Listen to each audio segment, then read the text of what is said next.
Good evening. Welcome to Guitars and Music. We talk about guitars, we talk about music, sometimes we review gear, and sometimes I play. I hope you'll consider subscribing. I've got 289 subscribers. I'm hoping to get to 300. Anyway, tonight we're going to talk a little bit, just briefly, about one of the most important aspects of playing music in general, and certainly guitar. In fact, maybe it's the most important thing when I think about it. What's more important? And of course, that is tuning your guitar. If you can't tune your guitar, all bets are off. You know, there's nothing worse than a guitar that's out of tune, and you can't develop as a player if you can't tune. And I say this, I'm old enough to remember sort of a little bit of the history of tuning guitars, because I think if you're a kid today, which is great, you're in a golden age of guitars. The guitars are better, and there's so many cheap and excellent ways to tune your guitar that we didn't have. But I did kind of want to offer some of my opinions on tuning your guitar and the best ways to go about it. First thing I wanted to say is that guitars have changed so much. I think it's true what you often hear, which is we are in the golden age of the guitar. The guitars today are great, and I think they've been really good. I don't know what the date is, but since around 2000 or so, maybe the 90s, the guitars made a leap. But older guitars, I mean, you can find good ones, and the really expensive ones maybe weren't the case. But with older guitars, I imagine even some of the more expensive ones, you would have tuning difficulties, or they were less consistent in the intonation department. I got this guitar. This is an old Harmony guitar. I actually bought this on eBay for 20 bucks because it's the exact one I learned on.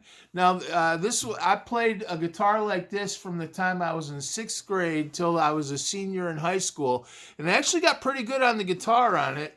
So I mean, I played in church, and I played in early versions of bands or with friends and things with it. This was kind of my high school guitar. I wouldn't be able to play the guitar today if it weren't for this old beater Harmony. This isn't the exact one, but it's just like it. I mean, when I close my eyes, it's the same. I think it's a 6340 or something like that. And one time I bought another nice guitar, and then I left this one at a friend's house, and I think I was about 18 or 19, and he had a little brother that was about 14 or 15, and they had a band called Vibe, and it was a little bit shades of Bill and Ted or Wayne's World, and during one of the basement performances of Vibe, which I think was kind of mostly just vibing their friends in the basement. But somehow or another, my guitar was smashed and burned in a Who performance of some kind. So I guess I was a little mad about it, but what are you going to do? But I had worn the frets were just grooved on it. I played it a lot. So I got my money's worth out of it. My mom and dad bought it for me for my 6th grade birthday. But at any rate, this guitar and this one, you'll never get it in really good tune. I just tuned it.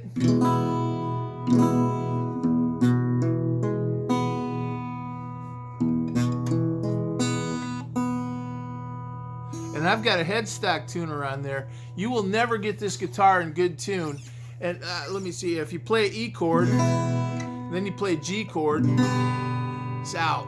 And you can just tinker with it, get it pretty close, and then you go to another chord or another part of the neck, and it's out. By the way, it's a hoss to play. Oh my gosh. But I don't think kids even see cheap guitars like that anymore. I really don't. I mean, I have those old finger bleeders where it had like screen door strings for wires, and the strings were way off the neck, and this one actually was a Harmony. I mean, it was, I played it in church, and I mean, I didn't know any better, and I suppose maybe in some ways it made me a better guitar player, but boy, when I got a little better one, I think I got an Alvarez. I just remember how much better it played, how much better it sounded, and also how much better it tuned. And I think I was 18 when I finally got a better guitar after all those years. But anyway, the other famous story is John Lennon. His first guitar was an old Galatone, and they used to advertise those in the backs of comic books and magazines, and they were guaranteed not to crack. Uh, and the famous story is when he was playing when he first met Paul McCartney, he was playing with the Quarrymen at a church in Liverpool, and Paul McCartney was kind of watching, and then they met after the performance. But Paul McCartney helped him tune his guitar, so I always imagined that old Galatone was another one of those guitars that you never got in really good tune.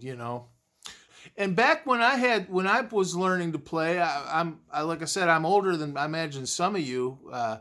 I remember something else I don't think you see that much anymore. The first lesson was always how to tune your guitar. And I imagine like Marty Schwartz and some of the good teachers on YouTube, they would still teach students how to tune a guitar. But with these headstock tuners and things we have now, a lot of guitars now, even student guitars for $100, they'll come with a nice little tuner, that works really well, built right into the guitar. And who needs it more than a kid that's learning? Because if a kid learns to play the guitar and he can't tune it, then he can't ever really develop. As a matter of fact, if you get used to playing out of tune, you don't develop a good ear.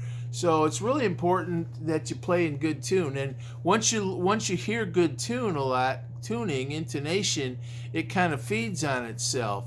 That's why when you play with other people in a band or something, and one guy's a little out, then you tune a little bit, but since he was a little out, you kind of tune to him and it doesn't sound quite right, but you're playing, and pretty soon the bass player goes, I think I'm a little out, and pretty soon everybody's a little out of tune, and then you're loud, and it's whatever. Pretty soon you've got a real mess on your hands. So having these nice computer tuners that we have today is a real breakthrough, and I think we take it for granted. But the other thing I remember about tuning is they used to teach you to tune like, see, listen to that.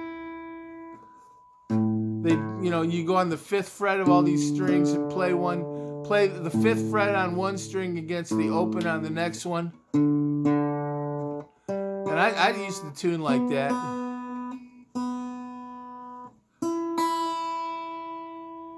I imagine some teachers still teach kids to tune a guitar that way. Although really, if you've got a headstock tuner, I was considering that might seem kind of primitive. That was kind of a make-do. And then for a while, my mom bought me a headstock tuner in the 70s. It was not electric. It just went by the vibrations. It had these little little things that would flip up and down, and they would stop flipping, I think, when you were that thing didn't work at all. But I mean, you pretty much had to have a good ear. When I was in high school and junior high, now we had one of those old strobe tuners in marching band, and you'd kind of stand in front of that, and I played the tenor sax. I'd like to play the tenor sax again. I had some good times with, and you'd kind of blow your sax into this strobe tuner, and it would kind of waver. I think that strobe tuners are still considered one of the most accurate types of tuners, but those old junior high and high school marching bands, they were never in great tune, let's face it. So one interesting point about tuning is, it wasn't just kids. I'm kind of talking about kids, learning to play on old beater guitars, $50 guitars that, had screen door strings. But actually, a lot of those old albums were out of tune, and tuning even in a lot of classic rock, all through probably up till the 70s, but especially in the early 60s, you hear a lot of guitars that are out of tune on some pretty good records. And now that they remix a lot of them, and they say, oh, get your new remaster of the Rolling Stones, and all of a sudden you hear it, and it's so much clearer now with all this digital remixing. All of a sudden you can hear they're out of tune. But I had a couple interesting stories about that. Back in those days, if you didn't have a headstock tuner and you were on stage, say you're on stage playing for 10,000 people like Bob Dylan, you had to tune through the PA. You couldn't tune quietly like, hey, audience and, drums and everything.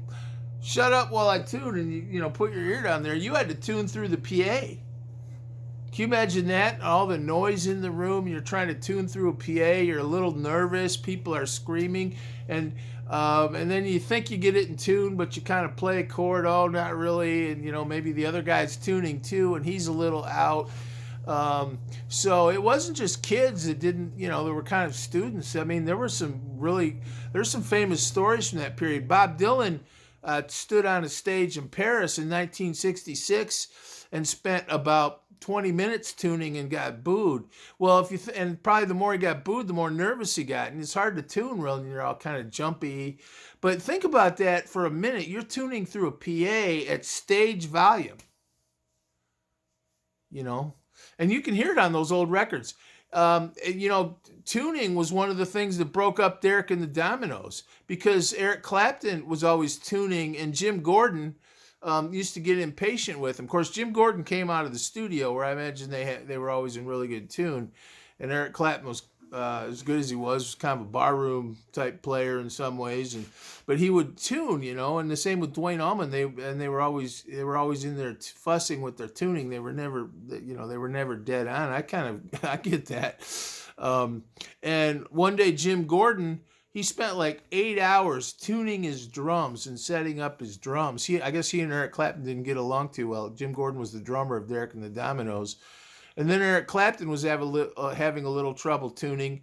And Jim Gordon said, "Do you want me to tune that guitar for you?" in a sort of sarcastic way. And Eric Clapton turned around and said, "I'm never playing with you again." And he never did.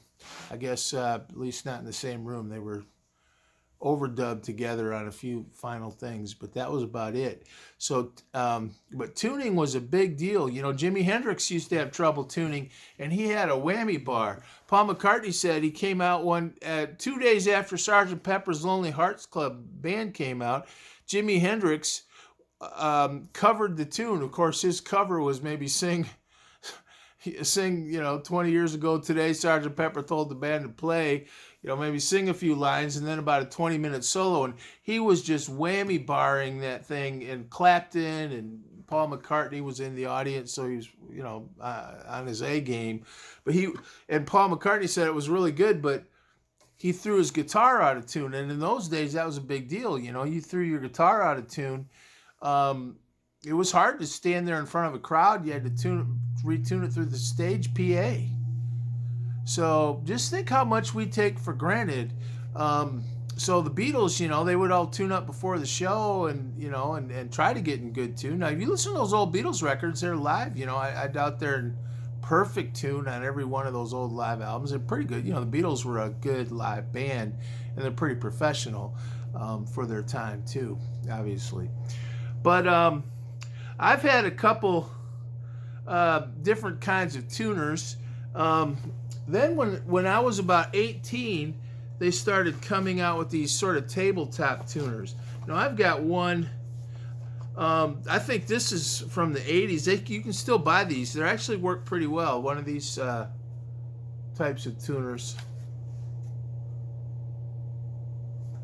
And they had different kinds. This is a Boss.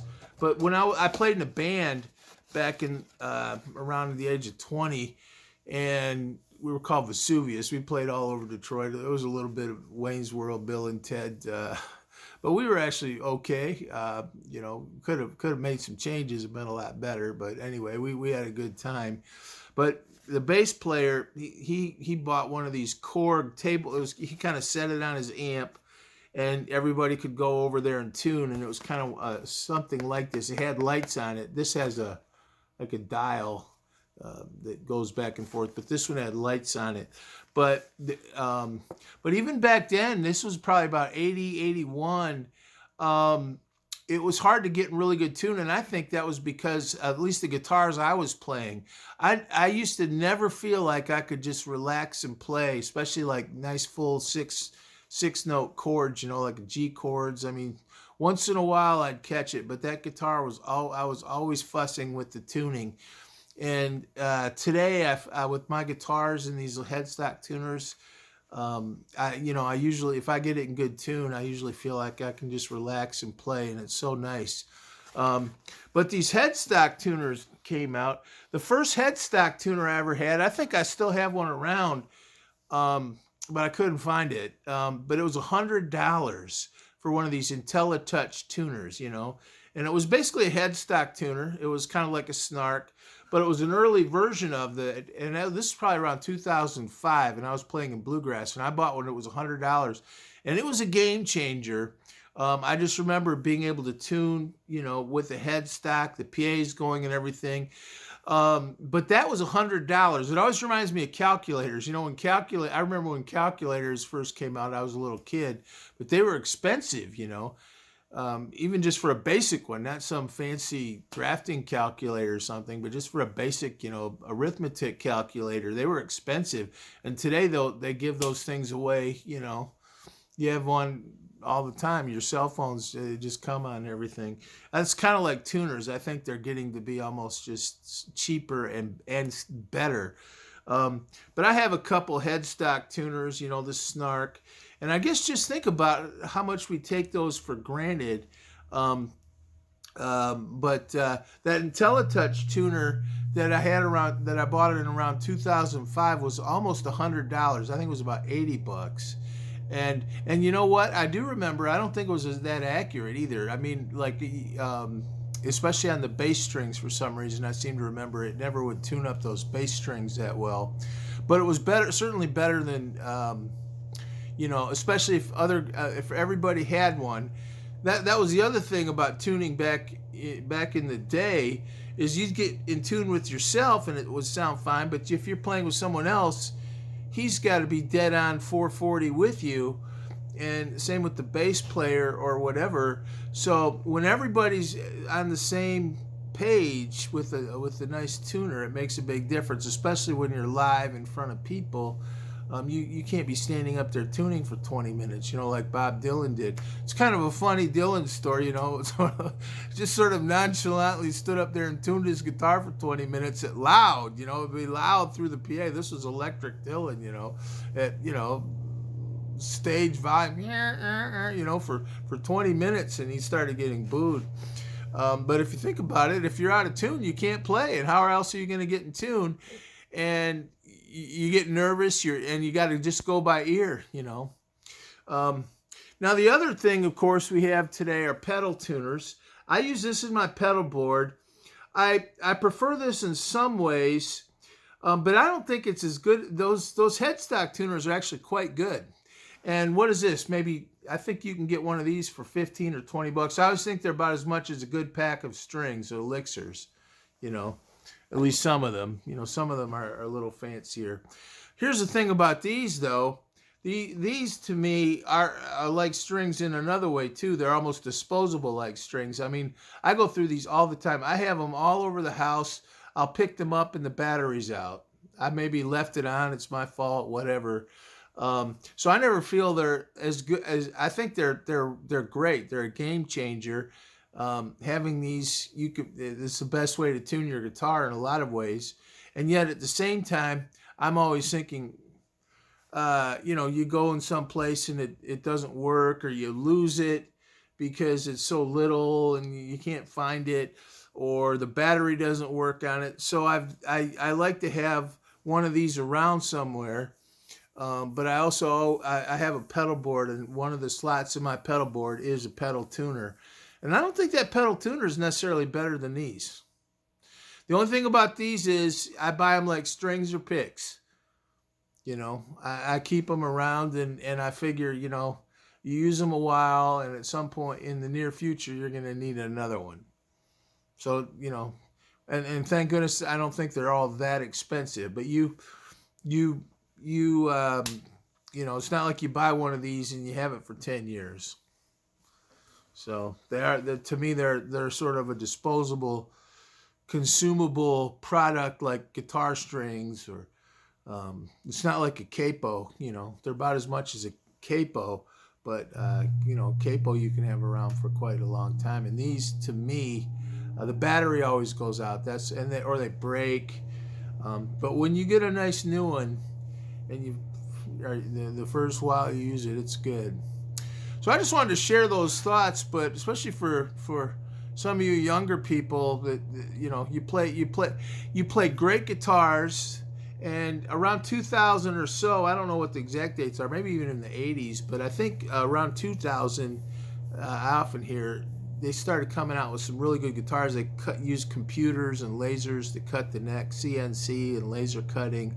And the guitars are so good now. They tune up so well, even cheap ones. I don't even know if you can buy like a bona fide cheap finger bleeder screen door wire, won't get in tune to save your life guitar. And this isn't some little toy. This is a full size Dreadnought.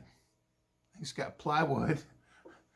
But I don't even know if you could buy a guitar that wouldn't play, can't tune and things like that today, unless you're just buying almost something in the toy section. But I mean, if you're buying a musical instrument, even if it's like $70 or something, I bet it tunes way better than this thing. And plus, you have all these electric tuners. There are a lot of options. The headstock tuners are great. That's my only hesitation about them ever. Is, like I said, they're in some ways a disposable item. But tuning is really important, and if you look at rock and roll, you listen to a lot of those old records and they're out of tune, and especially if they played with the piano.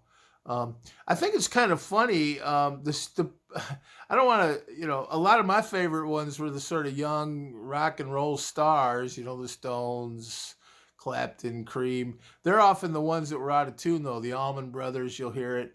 I think some of the studio bands that had like 40 and 50-year-old dudes, like the Wrecking Crew, the Brill Building, I don't know if you hear them play out of tune because they just sat and played all day. And they also weren't doing such crazy stuff all the time, and they weren't performing on stages. So it's not like all the Stones were always out of tune. But you do hear it more on some of those old albums. And you think about it, they were like, a lot of times those old Stones albums or something, they were 19, 20 years old, and still kind of learning their instruments in a way as good as they were. I'm sure they'd say that too. Well, we're lucky to live in a golden age of tuning. We have some great guitar tuners, and we have great guitars.